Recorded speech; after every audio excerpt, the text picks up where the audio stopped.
Lumabas sa paunang investigasyon na under-designed ang gumuhong tulay sa Isabela ayon sa Malacanang. Mga maliliit na sasakyan lang daw ang pwedeng dumaan dito base sa pagkakagawa sa tulay. Nasa frontline ng balitang yan si John Aroa. Sa kuha ng dashcam na ito, makikitang binabagtas ng hindi pa matukoy na sasakyan ang kalsadang ito patungong Kabagan Santa Maria Bridge sa Isabela. Makikita rin ang ilang motorsiklong nag-overtake sa sasakyang may dashcam. Maya-maya, ito na ang mga sumunod na eksena bago tuluyang nag-blackout ang screen.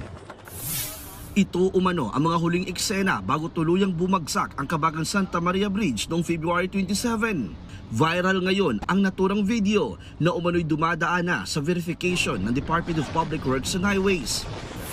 Base sa paunang investigasyon ng ahensya, na overstress ang tulay, bunsod ng pagdaan ng malalaking truck na may mabigat na karga. Sinasabing 44 tons lang ang kayang i-accommodate ng tulay, habang higit 100 tons ang bigat ng truck.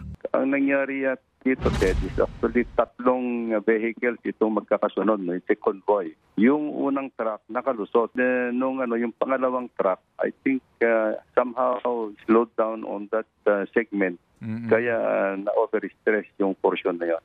Tapos yung pangatlo, hindi na tumuloy dahil nga bumagsak.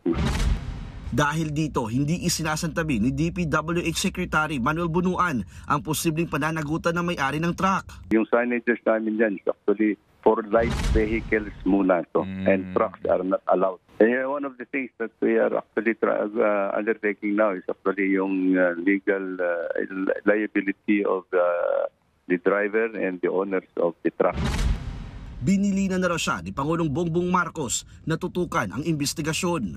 Sabi niya, we'll have to do the assessment and investigations as quickly as possible, and at the same time, tignan natin how we can quickly restore actually or rehabilitate the bridge. Ayon sa Malacanang, nagsimula ang konstruksyon ng tulay noong 2014 kung saan 90% at panahon ng dating administrasyong Duterte. Nagbabalita mula sa frontline, John Aroa, News 5 Visayas.